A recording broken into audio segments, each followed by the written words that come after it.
Assalamualaikum warahmatullahi wabarakatuh.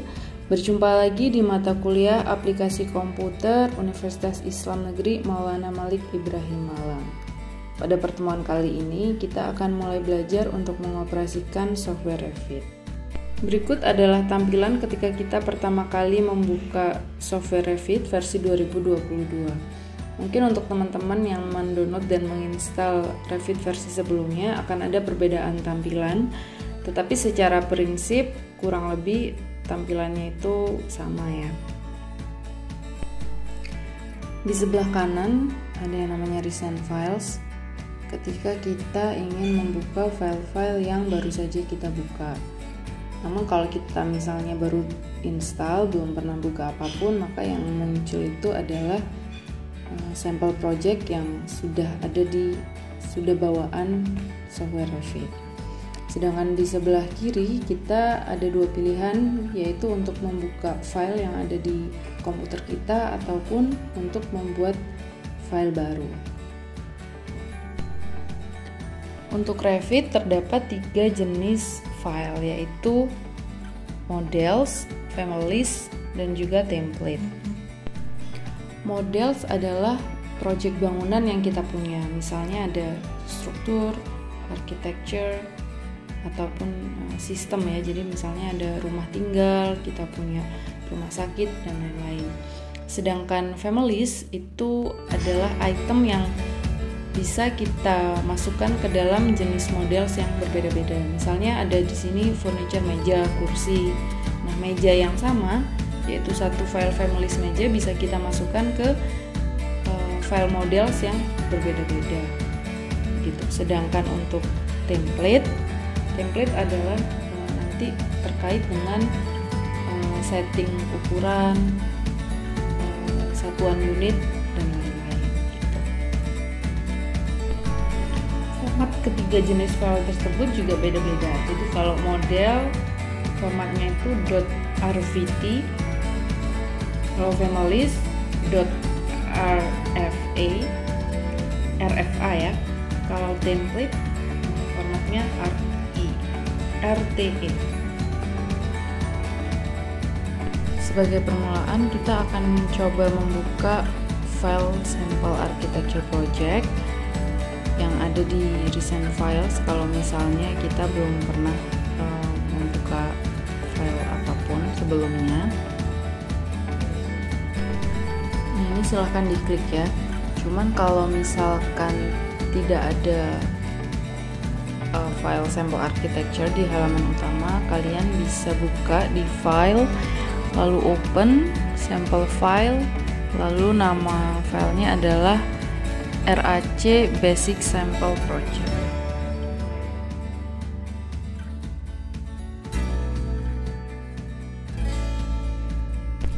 Berikut ini adalah tampilan ketika kita membuka file models pada software Revit. Di area paling atas adalah toolbar untuk quick access. Jadi bisa dilihat di sini ada pilihan untuk menyimpan, lalu membuka folder, ada print, ada dimension, ada tag, ada tulisan, lalu ada view, ada tebal tipis garis, ada switch windows, dan yang paling kanan itu ada settingan ya untuk memunculkan item-item apa saja yang ada di quick toolbar ini. Lalu di bawah quick access toolbar bisa dilihat ada toolbar lagi yang berisikan tools yang lebih banyak, dimana masing-masing tools ini punya icon perintah yang berbeda-beda lagi. Ada architecture yang nantinya akan lebih sering kita gunakan, ada structure, steel, precast, ada sistem kaitannya sama MEP, mechanical, electrical, plumbing, dimana kelima tools ini nantinya akan kita gunakan untuk membuat atau mengelola sebuah objek.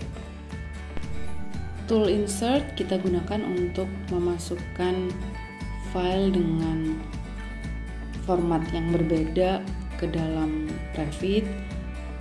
Misalnya file JPEG atau file CAD, PDF, dan lain-lain. Atau bisa juga ketika kita mau memasukkan file families ke dalam model kita. Annotate kita gunakan ketika ingin memberikan anotasi pada gambar kita. Annotate ini sifatnya dua dimensi ya, jadi bisa berupa memberikan keterangan jarak, ukuran, lalu tulisan, bisa nama ruangan, dan lain-lain. Analyze ini ketika kita nanti mungkin mau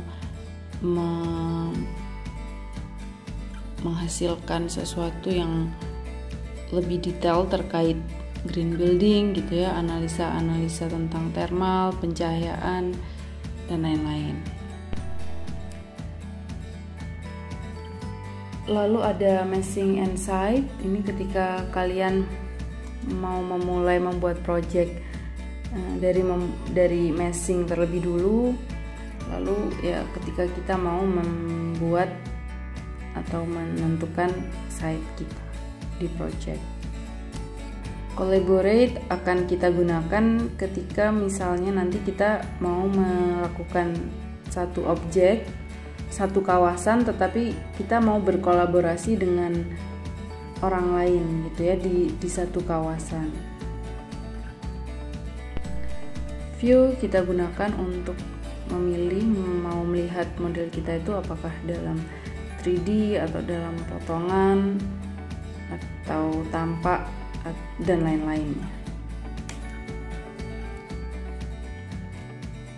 Manage ini ketika kita mau mengatur misalnya material objek kita, lalu mengatur lokasi, lalu mengatur unit atau ukuran yang kita gunakan dalam project, dan lain-lainnya.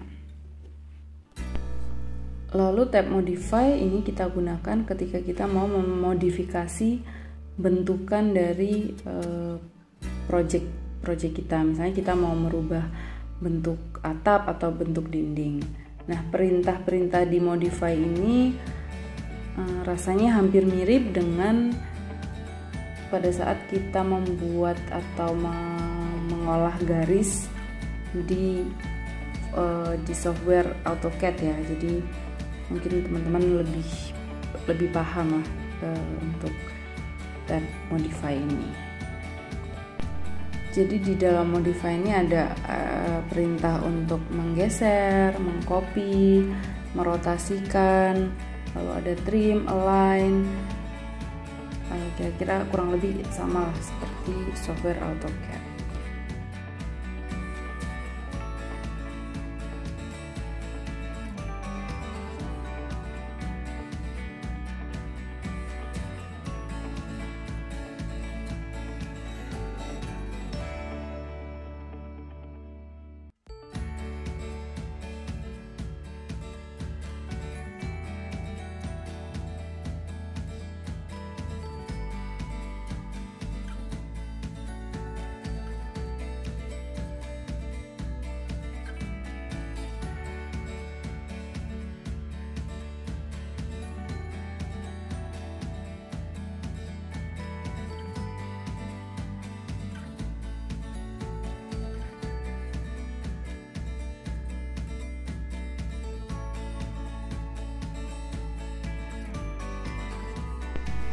Nah, kalau mau memahami lebih jauh lagi, gampangnya kita bisa mengarahkan kursor kita ke salah satu ikon perintah yang ada di Revit, maka nanti akan ada penjelasan terkait ikon tersebut dan juga cara penggunaan. Ini contohnya align gitu ya. Ini bisa dicoba di ikon-ikon yang lainnya. Lalu ada di sebelah kanan tampilan ada Project Browser. Project Browser ini berisikan pilihan-pilihan tampilan yang ingin kita lihat terkait dengan model kita. Jadi misalnya kita mau lihat potongannya model kita mau lihat 3D-nya, kita mau lihat hasil renderingnya, mau lihat ketika sheetsnya, ketika kita sudah atur gitu ya di sebuah ukuran kertas yang telah kita setting gitu. Nah, biasanya project browser ini kalau baru install mungkin ada di bawahnya tab properties. Lalu di sebelah kiri layar itu ada yang namanya properties. Properties itu berfungsi untuk menjelaskan informasi terkait bangunan atau item yang sedang kita aktifkan gitu.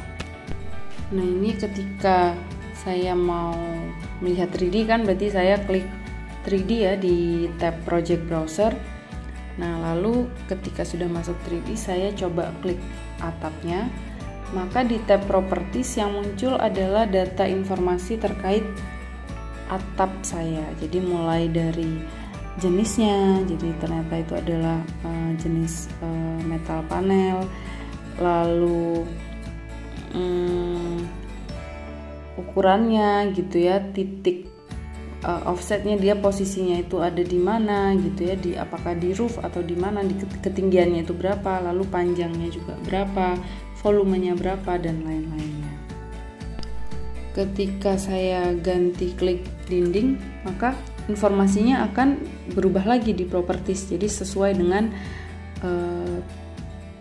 objek yang sedang saya klik gitu ya. Jadi kalau ini dinding, ternyata base constraint itu dia dindingnya ada di lantai 2 gitu ya, offsetnya 500 mili dari lantai 2 gitu ya, dan juga informasi-informasi lain. Nah, ketika saya klik di project browsernya itu level 1 dan tidak ada objek apapun yang saya klik atau saya aktifkan, maka di properties informasinya itu adalah terkait denah level 1 itu gitu ya. Misalnya view scale-nya 1 banding berapa, lalu yang terlihat itu apa saja di denah lantai 1 ini, dan lain-lain. Selanjutnya saya akan menjelaskan terkait hierarki elemen pada software Revit. Nah, kalau sebelumnya di AutoCAD ataupun SketchUp kita memudahkan penggunaan itu dengan layering, jadi misalnya dinding dan pintu kita buat di dalam layer yang berbeda. Di Revit itu tidak ada yang namanya layering, tetapi yang ada adalah hierarki elemen. Hierarki elemen ini yang tertinggi ada kategori, lalu di bawahnya families, ada lagi types, dan juga yang terakhir adalah instance.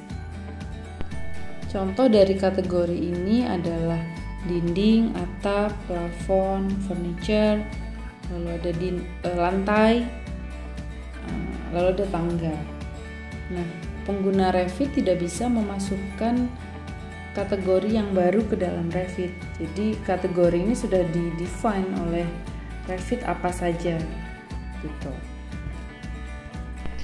Sedangkan families ini adalah variasi yang berbeda dari kategori yang sama. Misalnya kategorinya itu adalah furniture, maka familiesnya itu bisa jadi ada meja, ada kursi, ada vas bunga gitu ya, dan lain-lain. Nah, pengguna itu bisa menginput dan memodifikasi families ke dalam objek. Jadi misalnya di sini kategorinya furniture ya tadi, terus lalu di sini familiesnya itu meja. Nah, itu bisa saya ganti jadi kursi atau jadi apapun gitu ya, selama kategorinya masih sama. Kalau types itu adalah variasi yang berbeda dari families yang sama. Jadi misalnya ini ada kursi ini ya, kursi Ottoman ini, saya bisa ganti kursi ini ukurannya misalnya. Nah, kursi Ottoman yang sama kalau ukurannya berbeda maka types-nya berarti kalau ukurannya berbeda berarti types-nya yang berbeda gitu. Nah, cara untuk memudahkan kita dalam mengedit file, misalnya kita mau men-select dinding aja. Nah, kita tinggal klik salah satu dinding, lalu klik kanan, lalu kita bisa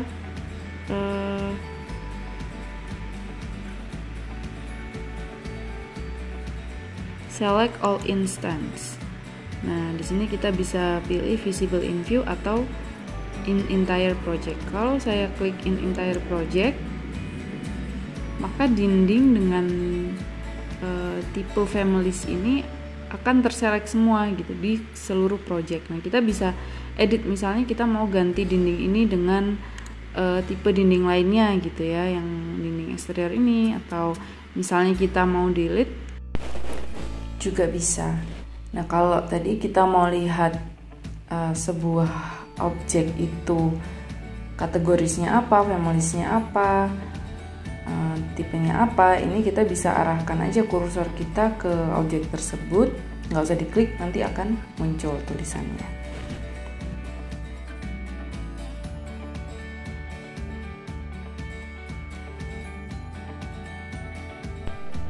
Lalu cara lain kita bisa memblok semua yang ada di model kita gitu ya, lalu pergi ke modify, filter, kita bisa unselect all, lalu baru select kategori yang kita inginkan gitu ya, misalnya dinding, lalu klik OK. Nah, itu bisa kita aktifkan hanya dinding saja. Nah, lalu kalian juga bisa men-setting visibility-nya gitu ya, kita mau melihatkan objek itu atau enggak sih. Nah, kita bisa klik shortcut-nya itu VG. Nah, setelah kita klik VG, kita bisa menentukan mana-mana yang objek yang perlu kita lihatkan di model kita. Nah, ini hanya berlaku di views yang sedang aktif saja ya. Jadi misalkan saya klik VG-nya itu di 3D ya, maka yang terhapus atau yang tidak terlihat atau yang terlihat itu yang saya setting di VG saya itu hanya di 3D yang saya sedang aktif gitu ya. Nanti di denah atau di potongan objeknya akan tetap terlihat.